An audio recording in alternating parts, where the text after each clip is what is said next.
What's going on? It's your boy D Nash, and welcome to today's episode of Quarantine Kitchen. I'm gonna go ahead and close that cabinet. So one thing about these little videos is you got to make sure your house is clean.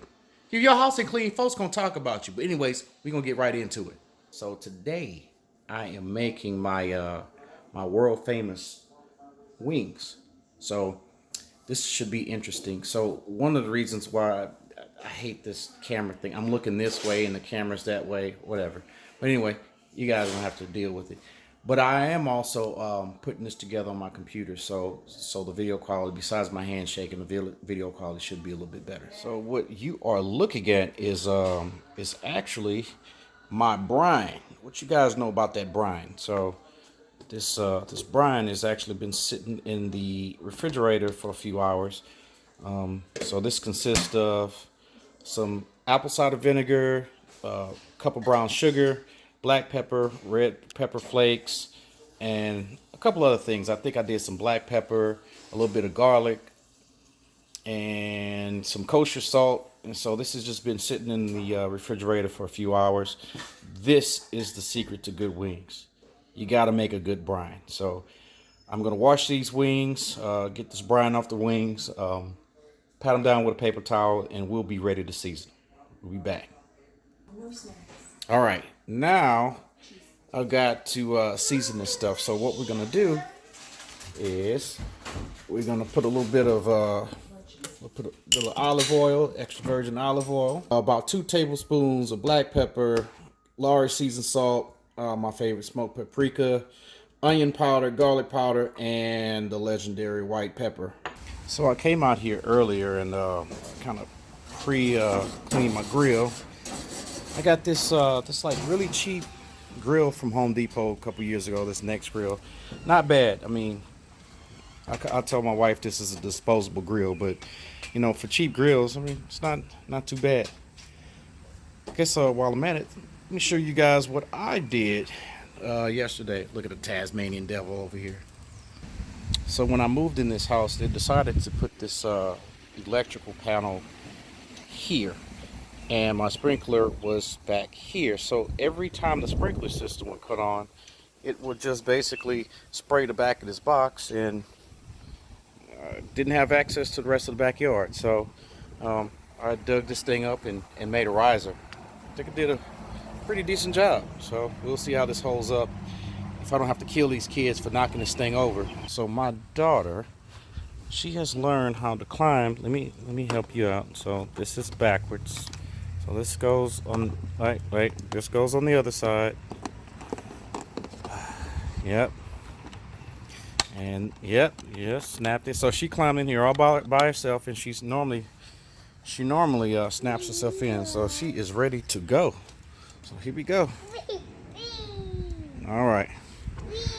Now I need to find my stunt double to fill in real quick while I go and grab these wings before I run out of propane. I'm back. I got my wings out here, and you know, one of the problems with these cheap grills, I don't know if you see this. This thing says it's 700 degrees. Ain't no way this grill is 700 degrees. This thing has only been on for a few seconds, so a few minutes. I mean, that thing, it's impossible. Look at my sous chef. Where you going, sous chef? Say hi. My little sous chef. Why you got that top button buttoned up all the way like you from California? Yeah, yeah. I put it on there too. All right, go play. You go play. I call you when I need you. So, if you don't have one of these, this is a thermometer. This is a digital thermometer. You might want to get one.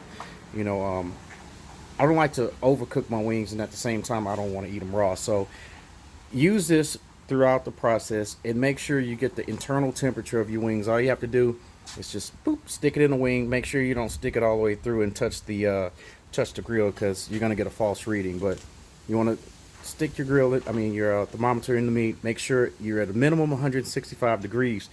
It's not gonna cook the same throughout, so just make sure that you test multiple spots, because there's going to be some hotter than the others. All right, so we're going to put these wings on here, and we will be back.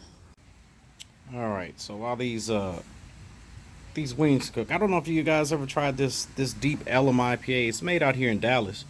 I'm not a big IPA drinker, but this stuff is not bad. Not bad at all. As you can see, I've already been through a couple of cans in the last couple of days. This is about 3 days worth of cans, which is not bad. I mean, this stuff is not cheap. This is about $10 a 6-pack. But at the end of the day, I mean, as long as it's ice cold, it's actually not that bad. All right, well, let's go tend to these wings. All right, it's time to do the flip. Oh, that was on fire. It's that olive oil. All right, nice dark lines. See, you want to have those lines on your grill, on your chicken wings. Look at that. So I noticed with these cheap grills,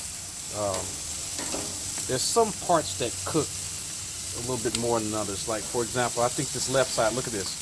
See? So there's no lines on this one. So I'm going to have to move that one over. You know, same thing for some of these. So I think this burner here, for some reason, this burner right here is not that great. Everything else, you know, to the right of it is pretty good. So earlier I made a brine. I forgot to tell you that I added about six cups of water to that brine. Nice grill marks.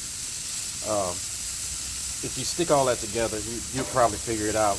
You're like, hey, I put all this crap in this bowl and your brine looked like it had water in it. So I'm sorry about that.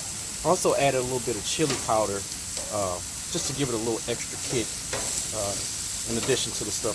So you can see none of these really coming out that dark. So I'm gonna keep these on this side and let these get, you know, nice and charred. So as you can see, this is what you want your wings to look like on both sides. After you get these to look like this on both sides, it's about 10 to 15 minutes per side. Then you want to start checking your temperature to see how much longer you want to keep them on here. Yep, just learned a valuable lesson. Don't hold your phone over a grill while you're grilling because it will shut off. It will overheat. So anyways, I'm gonna do this quick. So the first time I was showing you how you got those nice grill lines. Now I wanna hit a couple of these to see what's the internal temperature. That's 178. This one is 174.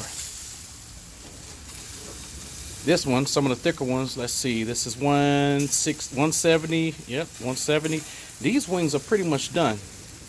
So I hit them about 10, maybe 15 minutes aside. Probably a little less than that, but just want to make sure that the internal temperature is at least 165. So I'm gonna get away from this grill before I do the same thing again. I'm gonna go ahead and check all these, make sure they're all internal temperatures 165, and then we are done. All right, so here's one of my little tricks. Once I know that my internal temperature is 165, I turn the fire up so I can actually try to get a little flame, a little blaze going here. That's gonna make my skin nice and crispy. So I'm getting a little bit in the sun, but as you can see, that fire is nice and high. So that's gonna get that really crispy skin that you're looking for. And ladies and gents, we are done. Look at those wings. Nice, crispy skin, fully cooked. I actually got them to about 180 internal temperature. I like mine a little bit well done. So, but you got that nice crunchy skin on them. They look absolutely great. I think my wife is cooking some pasta, and we'll probably eat some peas or something with it. But here we go, ladies and gentlemen. Ladies and gents, this is my D Nash's favorite wings. World famous. Boom, boom. And ladies and gents, it is dinner time. Isn't that right? Yeah, and it's all about presentation. Let me show you what presentation looks like. Yeah, when you got kids, this is what presentation looks like. Here's his wings and his peas. My wife made this good pasta parmesan ranchy, creamy goodness. So we're gonna see how that tastes. It's time to put your pad up, buddy. It's time to eat. Eat your chicken. You like the wings? Yeah. You do? A lot? You still got meat on the bone. Where? On one of those chicken. That one? Mm-hmm. Mm-hmm. Okay. I see her. She trying to eat the. Don't get the gristle out your mouth. This her first chicken bone. She hanging in there. Look at this one. I think the chicken gone. That's it. You ate it. It's gone. It's dead. Next week we're making Clorox cupcakes. Oh yeah, baby. Stay tuned.